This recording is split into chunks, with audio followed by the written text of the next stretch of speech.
I've been watching a TV series. Here's what I think about it. It's a Netflix original series, so this is Castlevania Season 2. You can watch the first season and the second season on Netflix.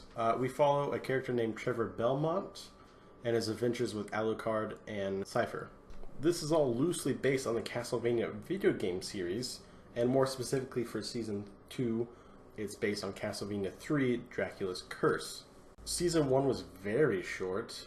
And I think it was just thrown out there to see if we wanted a season 2, and it seemed like a resounding yes since Netflix greenlit it. It did take 15 months to finally get out to us, but I'm curious if they waited a little bit just to get it out for spooky times around October and such. Season 3 has already been renewed as well, thankfully, because I want more. This series has some heart, but really it's here to kick ass and look cool while doing it, and it's all a lot of ass. I always review shows and movies based upon what I think they could have done with it, as in the best possible scenario for the entire film or series or whatever happens to be is the 10, and 1 is essentially they did nothing right with anything they had talent-wise or production lines or whatever. Season 2 of Castlevania, as a project, and with everything they had, everything they're going for them from the first season, etc., it's a 9 out of 10. They did phenomenal.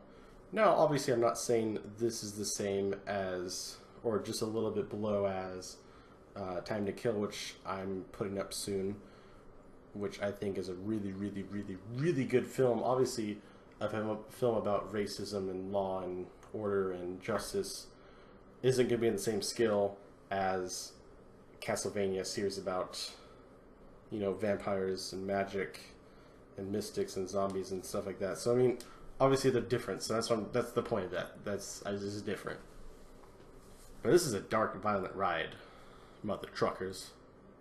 This is not for the queasy or for the faint of heart. This is brutal action. It's fun action, like the action that when I was watching it with my best friend, something would happen like without saying things. I mean, essentially just picture like a witch, and she's just lighting a dude on fire, and like the blast of it is just like erasing him from existence, and she's just looking all cool and casual, just it's brutal AF, but it's sweet AF. I had a blast watching this with my friend, and even the action, like if you get past it, there's a lot of not fun dialogue, but good dialogue between characters and how their idea of thinking around the world changes or is persuaded to become a different viewpoint and stuff like that. There's really character moments like that that really interest me and keep me going and involved with the series. And I just love having silly banter in such a weird world.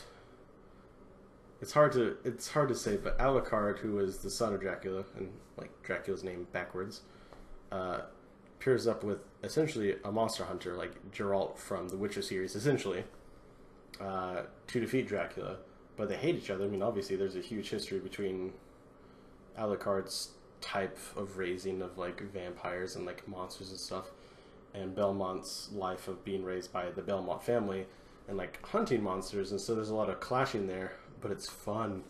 It's really funny bits and pieces where, one will try and be the better one, like wave goodbye when they depart for a little bit, and the other one just gonna go, middle finger, and stuff like that. It's just funny, like how they work out between each other. So my suggestion is watch the first 2 episodes of season 1. If you like that, finish season 1. There's only 4 episodes. If you like that, even in the slightest, you'll like season 2 a lot. I think season 2 builds up a lot on the world that they built, and obviously they built the world more through the games, but they're just bringing it into a real life 3D setting since the games are 2D side scrollers for the most part. And so it's interesting just to have that world come out and see it fully engrossed in front of your eyes and just have fun with it.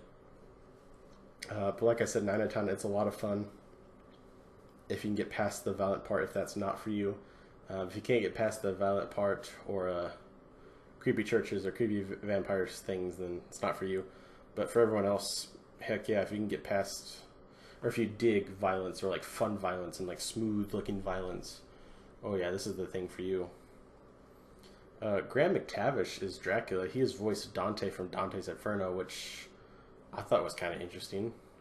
He's also voiced Loki from Avengers Earth's Mightiest Heroes, a fun series. Preacher and his Dwalin from the Hobbit trilogy.